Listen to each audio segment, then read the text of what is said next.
Programa Gestão de Negócios, entrevistamos hoje o professor João Codato, ele que é coordenador do curso de Administração e Gestão Comercial da Unipar.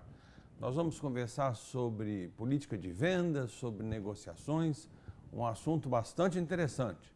Nós vamos conversar aqui sobre vendas, sobre processo de negociação. E eu gostaria de iniciar perguntando ao professor João Codato o seguinte: professor João Codato, qual deve ser a política comercial, ou como o gestor hoje deve trabalhar a política comercial para que ele consiga ganhar aí aumentos de venda, produtividade dos vendedores? O que a gestão hoje fala sobre esse assunto? Bom, professor, primeiramente, obrigado pelo convite. É sempre uma satisfação participar do programa do professor. Eu acho que 3 pontos principais dessa área de vendas, que é uma área tão importante para o mercado, né, para a economia. Nós temos que, o empreendedor ele tem que pontuar 3 pontos. Primeiro é conhecer a sua empresa. Acho que é extremamente importante conhecer a sua empresa. Depois, conhecer o seu cliente, né, para quem ele vai vender efetivamente. E uma terceira pessoa envolvida no processo é o seu fornecedor. Então, são 3 pontos que ele tem que conhecer muito bem.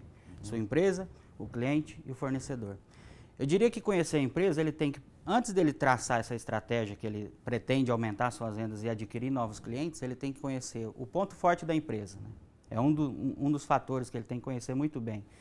Porque não adianta também ele fazer uma expansão sem conhecer se a empresa dele tem a capacidade de atingir aquele objetivo, né? Um outro ponto interessante também é o ponto fraco, né? Ele tem que saber as suas fraquezas para depois resolver esses problemas dentro da sua empresa, para depois conseguir fazer efetivamente a sua venda. Quando você fala, só interrompendo, mas para esclarecer o nosso ouvinte, quando você fala em conhecer a sua empresa, e a gente sempre, quando está olhando para vendas, isso não significa conhecer só o produto, não, né? Você está falando de forma geral, né? De forma geral, de toda a sua parte gerencial, certo, operacional. Certo. O que a gente às vezes encontra nas empresas é que a preocupação é com a venda, mas o seu staff que está lá na retaguarda, vamos dizer assim, também tem que estar preocupado.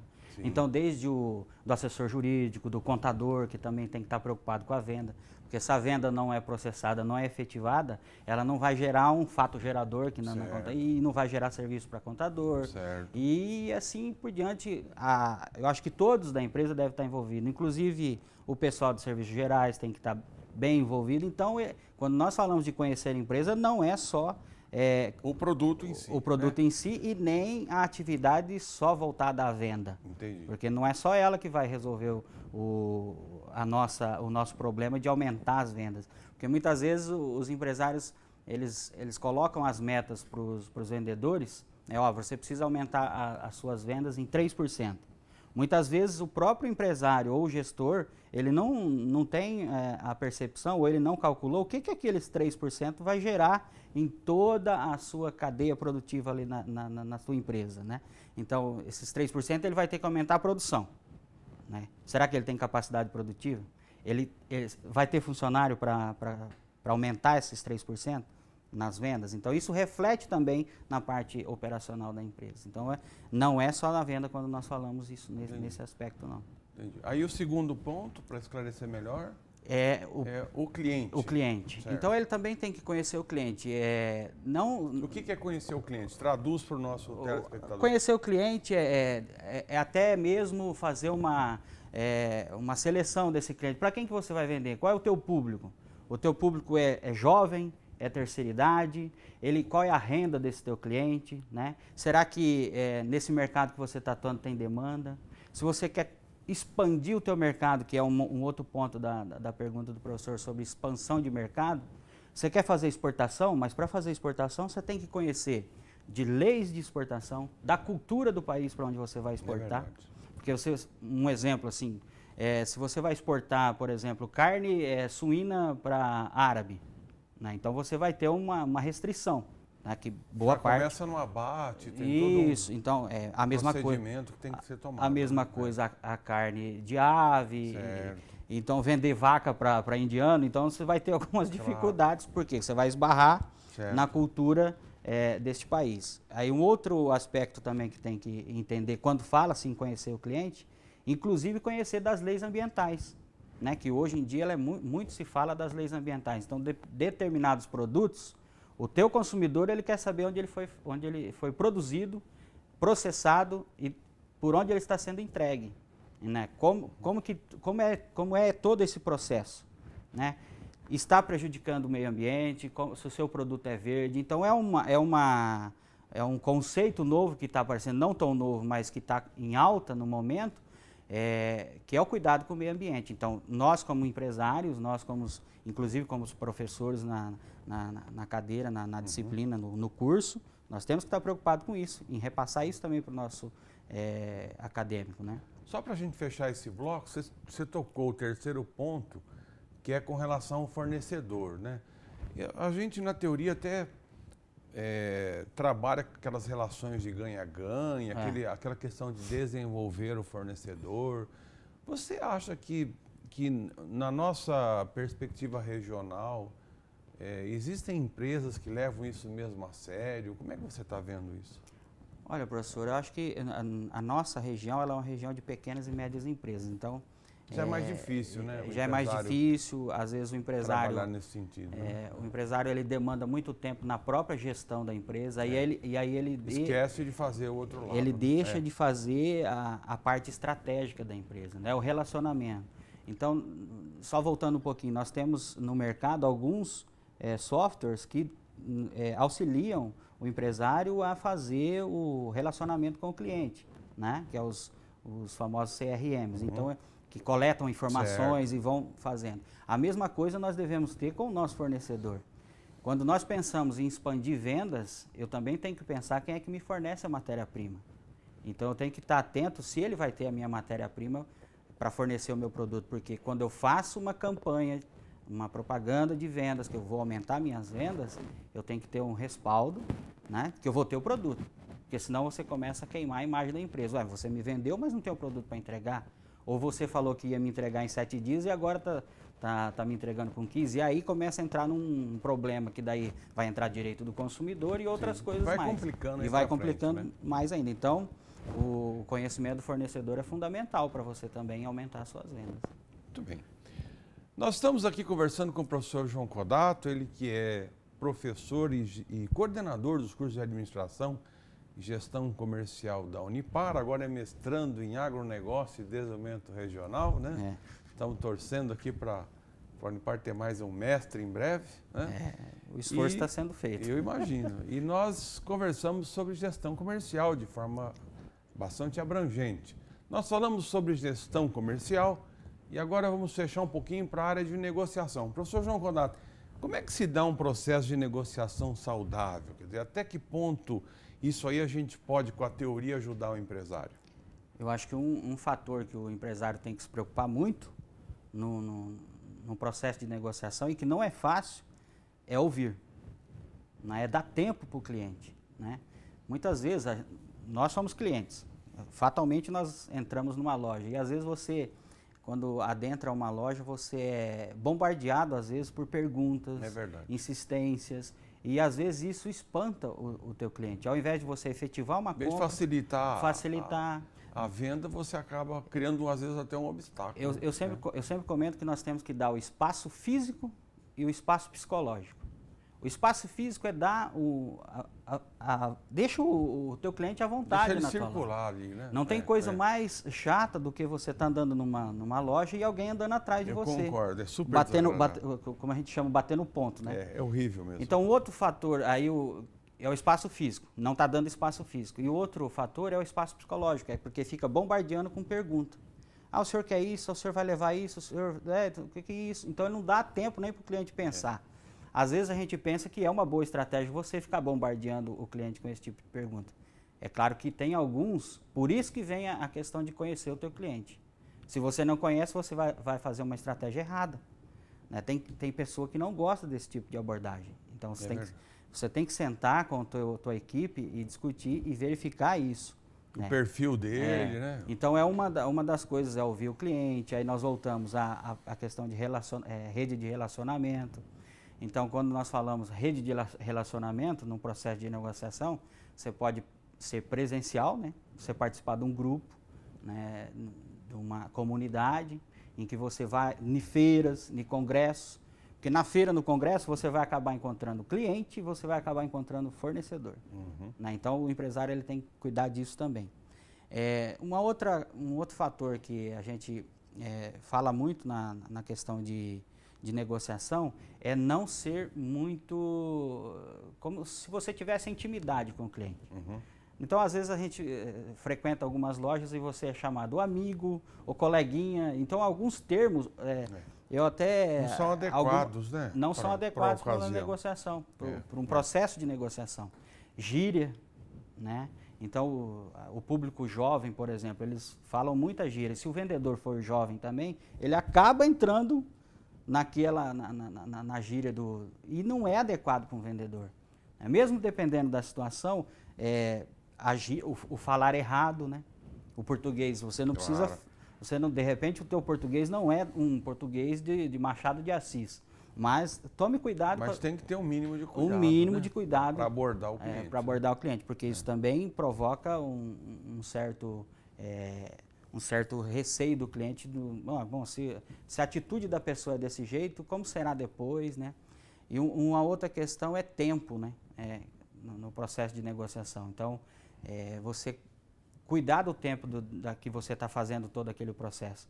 Porque hoje a maioria das pessoas ela tem a vida atribulada, né? Então, quando o senhor, como eu, ou a maioria dos homens, quando vai fazer compra, que é uma característica do homem... Quer resolver logo, né? Quer resolver logo. Então, é um pouco diferente da mulher. Porque a mulher tem mais paciência. A mulher ela tem paciência, ela vai, ela olha, detalhista, ela desce, né? A arara da loja e não leva nenhuma. A gente já vai lá e já quero aquilo. Nós já estamos com a camisa escolhida desde a hora que nós saímos de casa. E já compra, é verdade. Então, é um cuidado que também nós temos que ter com o tempo. Então, se eu tenho um tempo para fazer uma compra e eu tenho demonstrado isso no processo de negociação que o meu tempo é curto, o vendedor tem que estar atento a isso. É verdade. Porque senão ele vai acabar indo embora e a compra não foi efetivada. Aproveitando o gancho, já que nós estamos falando de negociação, como é que você vê a importância hoje das redes sociais, o network, o Facebook? O empresário tem que ficar atento a isso? Como é que você vê? Extremamente atento. Não só a internet, o comércio eletrônico, o chamado e-commerce, né? Que surgiu com mais força na década de 90, que no Brasil a internet ela evoluiu a partir da década de 90, e o e-commerce também, mas de alguns anos para cá a rede social é uma importante ferramenta, não só para promover a venda, como o relacionamento com o cliente. Né? Então, quem utiliza o Facebook, Orkut ou outras redes sociais, mas acho que a que mais se fala hoje é o Facebook. Então, uma importante ferramenta de divulgação de produto, de publicidade, de captação de novos clientes. Só que eu faço um alerta até para os empresários tomar muito cuidado, porque não resolve também o problema você criar uma página do Facebook e depois você não alimentar. Não ter o cuidado necessário. Não ter o cuidado, né? De alimentar, de atualizar, de fazer verdade. promoções. É verdade. E um outro cuidado muito importante que os empresários que estão trabalhando na rede social é o linguajar na rede social. É um outro cuidado que tem que ter. O que se comenta, o que se publica, a sua opinião para determinados assuntos. Tem que ficar atento, né? A verdade é. Então, você tem que ter um profissional também. Tem que ter uma pessoa. Só para cuidar disso. Só para cuidar disso. Né? Só para cuidar disso. É um outro profissional, uma outra profissão que surgiu com a tecnologia, que também agora é uma oportunidade de emprego, principalmente para os jovens. Né? Os jovens que estão atuando muito nessa área. Quando a gente fala de tomar cuidado com o que se publica, principalmente porque existe um ditado antigo, né, que vem de avós, religião, política e outros assuntos... Tenha cuidado, né? Não se discute. Não se discute. Então, às vezes, a sua opinião você tem que discutir na tua comunidade presencial. No virtual é complicado, porque às vezes você pode manchar a imagem da tua empresa e espantar também a clientela. Né? Tá certo. Muito bem. Nós estamos aqui conversando com o professor João Codato, estamos tratando de assuntos interessantes aí para você, pequeno e médio empresário, especialmente aquele aqui da nossa região. Professor João Codato, vamos falar um pouquinho sobre custos. Eu sei que essa é a área que você trabalha há bastante tempo, enquanto docente aqui da universidade. Uhum. E também sei que você já fez alguns trabalhos com os acadêmicos, né, nas empresas aqui próximas da universidade. Qual é o seu diagnóstico sobre custos hoje, em termos de prática das empresas? Você acha que o empresário hoje, ele toma o devido cuidado para poder ter um modelo de apuração de custos confiável ou ainda se improvisa muito nessa área? O que você vê? Olha, professor, dos anos que eu tenho acompanhado, essa área, como o senhor falou, é minha especialidade, tem melhorado, né? Tem melhorado aí nos últimos anos, mas até pela região, novamente falando, pequenas e médias empresas, às vezes o empresário ele comete alguns erros primários ainda, né? E nós temos órgãos governamentais, não governamentais, tem as universidades, né, que podem dar apoio a esse empresário, é um auxílio, não é uma consultoria particular de um profissional, mas é um auxílio que esses órgãos podem fornecer. Eu acredito que tem melhorado, né? Às vezes o empresário ele se preocupa de repente em implantar um sistema de custo, que ele vai instalar um software que vai auxiliar e às vezes o custo-benefício é muito alto, mas ele pode fazer isso com um software do Excel, por exemplo. O Excel, né, resolve 90% das necessidades, 90%, ou mais, né? Então, às vezes a preocupação, não, eu vou fazer um investimento, vou contratar uma consultoria, esse investimento, e é importante a gente levantar que é investimento, né? E não é despesa. E não é despesa, quando ele faz esse tipo de trabalho, ele está fazendo um investimento para melhorar a sua gestão no longo prazo. Então, este software pode resolver um simples controle, de repente, ali com um caderno, mas que no futuro ele tem que melhorar, porque nós não podemos, nós estamos em 2012, século XXI, então nós não podemos Dependendo do número de produtos, a empresa começa a crescer, então, já não é suficiente, né? Se o pequeno empresário for olhar na literatura, se ele for pegar uma consultoria, ele vai ver inúmeros sistemas, né? Alguns se adequam à empresa dele e outros não. Então vai depender do conhecimento dele, então ele vai ter que buscar conhecimento para verificar qual é o sistema, qual é o método de custo que ele vai ter que utilizar para a empresa dele. Porque uma falha que eles cometem é adotar de repente o custo do concorrente do lado.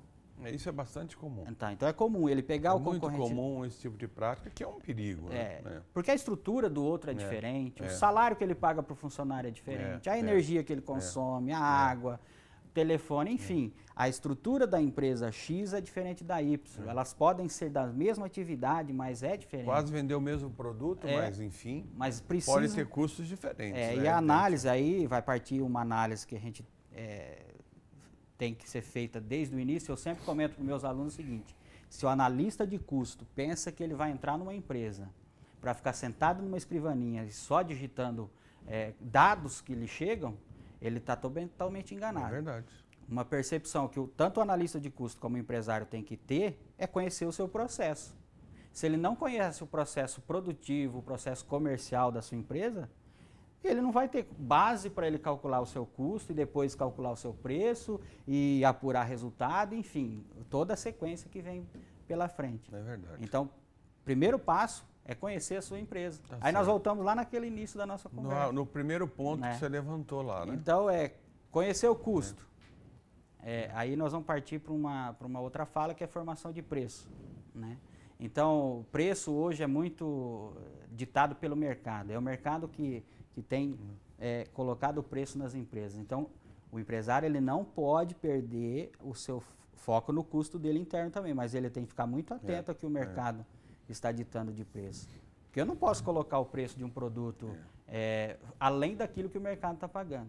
Então, Quer dizer, houve uma inversão. É uma inversão. Que a teoria fala assim, a teoria até nem fala isso, mas o que a gente tem lido em revistas, em artigos mais recentes, né, é que, na realidade, antigamente a gente tinha um custo que absorvia, às vezes, toda a incompetência da gente enquanto gestor. E como o mercado era muito fechado, a partir daí você sobrepunha uma margem de lucro. Hoje a equação é o contrário, né? É uma inversão. É uma inversão. O mercado determina um preço e você que se vire e você aí, que faz sendo a gestão. competente para poder fazer com que o seu custo seja... E não adianta chorar, o senhor lembra? Suficiente para que você tenha uma margem de lucro. Né? O senhor vai se lembrar um pouco melhor do que eu, mas na década de 90, quando fez a abertura do mercado, os empresários brasileiros se viram loucos. Por quê? E uma reclamação e Porque o chinês entrou com tudo aqui, colocando. E aí, que é o preço do mercado. Ah, mas o meu produto é assim, assim, assado. Tudo bem, mas o mercado está pagando isso, então você vai ter que se ajustar. Eu me lembro, até dando um exemplo que você lembrou, logo com a abertura, um setor que realmente me chamou muita atenção, o setor têxtil. Porque à época, eu me lembro de uma notícia assim, olha, com a entrada aí dos chineses, etc e tal, em um ano o setor têxtil vai ter que demitir mais ou menos 170 mil operários, e a Fiesp se pronunciando. Eu me lembro muito bem. No fundo, o que aconteceu? Nós tivemos ganho de produtividade, a indústria melhorou, né? E hoje a gente concorre. Né? Até o senhor comentando, saiu recentemente uma reportagem sobre os brinquedos estrelas. Isso, esse é outro exemplo. Ele sofreu na época. Quase quebrou a empresa, né? Chegou numa situação difícil. Ele teve que reestruturar totalmente, passou por uma modernização de gestão e tudo mais, de maquinário para se reerguer. Esse é um bom exemplo, é verdade. Né? Então, é uma questão que nós temos que estar preocupados também, entender o preço que o mercado está pagando, ajustar dentro da nossa empresa. E uma outra questão que o empresário também tem que entender de preço, que é o básico às vezes da economia, né? Que estuda-se muito em economia, isso é se o preço é elástico ou inelástico, né? Isso é importante. Então, né? É uma pergunta que a gente faz para o empresário. Você sabe se o seu produto é elástico ou inelástico? Porque isso também vai influenciar. Vai influenciar no teu preço. Ou seja, se o produto dele tiver muita elasticidade, pequenas variações no preço produzem variações muito grandes na demanda. Né? É um exemplo que a gente sempre comenta. O sal, por exemplo, é um exemplo de inelasticidade. É verdade. Se o sal cair de preço, você vai comer mais sal? Agora, se a picanha... mas não tenha dúvida. Ou a cerveja. Ou a cerveja. Se ela tiver uma redução de preço... É evidente. A tendência é que o consumo vai aumentar. Com certeza, é mais ou menos então, isso. São coisas básicas que a gente tem que estar atento, que às vezes o empresário, até porque ele está preocupado com a gestão da empresa, compra, funcionário, folga de funcionário, falta de funcionário, ele se esquece da estratégia empresarial. É verdade. Muito bem, só para terminar, eu vou te deixar agora aqui um espaço para você falar do nosso curso de administração, um curso aí que tem mais de 30 anos, né? E também, se quiser abordar o de gestão comercial, diga aí para o nosso potencial aluno por que ele deve vir fazer esse curso, como é que você vê isso hoje? Professor, primeiro, mais uma vez, obrigado pelo convite e de participar do programa do professor. O curso de administração ele está completando 32 anos de existência na universidade. A profissão é regulamentada desde 1965, né? Então é um curso que tem regulamentação, é um curso consolidado na Unipar. Hoje nós temos perto de 600 alunos ativos no curso, então nós temos cada série nós temos 2 turmas, então nós temos 8 turmas funcionando no curso.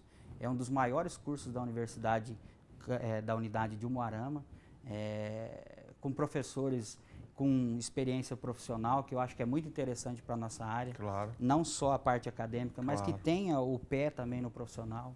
Professores que atuam como consultores, professores que estão buscando qualificação, mestrado, doutorado, que têm feito pesquisas na área, o senhor é prova disso também. Então, é um curso que está fortalecido cada vez mais, né? Nós temos uma perspectiva muito boa do curso, assim, a longo prazo, de que é um curso no mercado de trabalho. Recentemente, nós temos visto aí uma pesquisa que foi publicada em rede nacional por uma grande emissora, que é uma das profissões que mais forma profissional no Brasil. Então, se o Brasil está nesse crescimento que ele vem atingindo aí, sendo a 6ª economia do mundo, ele tem que ter qualificação. né? Então, não desmerecendo outras áreas, até porque vai ter mercado para todo mundo.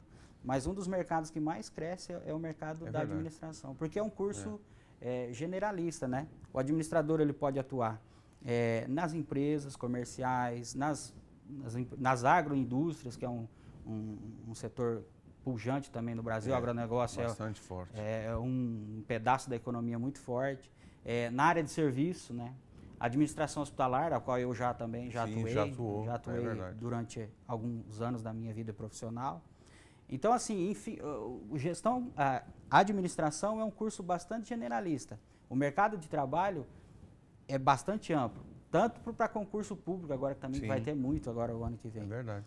E o curso que nós chamamos até de o nosso filhote, que é o curso de gestão comercial, que ele não é bacharel, ele é tecnólogo, né? O formado ele vai sair com a titulação de tecnólogo, ele tem 3 anos de duração. É alguém que quer uma coisa mais rápida, mais focada na área mesmo comercial? É o foco na área comercial. Isso. Especificamente, às vezes a gente acaba falando que é um curso para vendas, né? Então, algumas técnicas, algumas noções, alguns conhecimentos que nós passamos nesse curso. É um curso relativamente novo na instituição, mas ele já está perto de completar os seus 10 anos. Nossa, não parece que passou tão rápido. Então, nós já temos algumas turmas formadas. Ele teve um período que ele passou para 2 anos, depois nós retornamos para 3. Então, nós remodelamos toda a matriz do curso com disciplinas de gestão de pessoas, estratégia de vendas, comunicação empresarial, que é um fator, uma disciplina importantíssima, que tem marketing, enfim. Tudo que é voltado para vendas. Então, um curso assim, para quem quer uma formação rápida, específica na área. Focada para gestão de vendas, por exemplo. Esse é o curso. Esse é o curso que nós temos na unidade de Umuarama. Por enquanto, ele funciona só na unidade de Umuarama. Certo. E é isso, professor. Então, tá ótimo. Acho que o meu recado seria esse. Muito bem. Obrigado pela sua presença. Sempre que você quiser voltar, é um prazer tê-lo aqui. E nós terminamos aqui o nosso programa. Escreva para a gente no tv@unipar.br para dúvidas, para críticas, para sugestões. Obrigado pela sua audiência e até a nossa próxima edição.